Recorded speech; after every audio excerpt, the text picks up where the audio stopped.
संबंधित आहे. सम्राट अशोकांद्वारे बांधलेले स्तूप आहे. धम्मराजा म्हणजे भगवान बुद्ध. तर ह्यातले 3 स्तूप जे आपल्याला पाहायला मिळतात त्यातला हा एक स्तूप आहे, धम्मराजिक स्तूप. हा स्तूप ढासळवला होता आणि बनारस घाट आणि बनारस मार्केट, बनारसचा ब्रिज बांधला होता.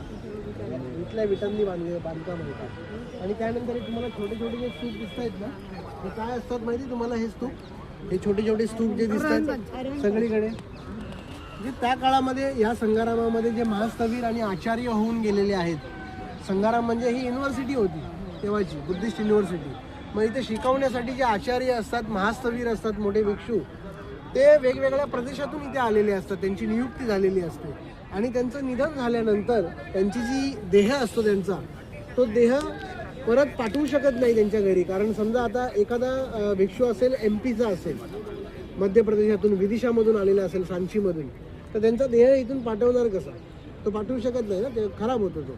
मग काय करायचे त्या काळामध्ये? त्यांच्या देहाला इथेच अग्नी दिली जायची आणि त्यांच्या ज्या धातुरक्षा असायच्या, त्यांची जी राख असायची, ती त्याच्यावरती इथे स्तूप बांधले जायचे. त्याच्यामध्ये शिलालेख असायचा, त्यांचं कदाचित शिवर देखील असायचं. आणि काही त्यांची राख जी असेल ते त्यांची पुढची शिष्य असतात, त्यांची परंपरा फॉलो करणारे शिष्य असतात, त्या शिष्यांना दिले जायचे आणि मग ते शिष्य दुसरीकडे त्यांच्यावरती स्तूप बांधायचे. फॉर एक्झाम्पल, सांचीला गेल्यानंतर तुम्हाला महामोगलांचे स्तूप दिसतात, पण सारीपुत्तांचे स्तूप दिसतात तुम्हाला सांचीमध्ये. पण ते सारीपुत्तांचे स्तूप आपण काल पण बघितले कुठे? नालंदामध्ये पाहिले. नालंदामध्ये सारीपुत्तांच्या, नालंदा आणि राजगीर परिसरामध्ये सारीपुत्तांच्या धातुरक्षांवरती अनेक स्तूप बांधले गेलेले आहेत. राजगीर बघायचं असेल तर तुम्हाला 1 आठवडा कमी पडेल. सगळं सप्तपर्णी वगैरे पाहायचं असेल तर.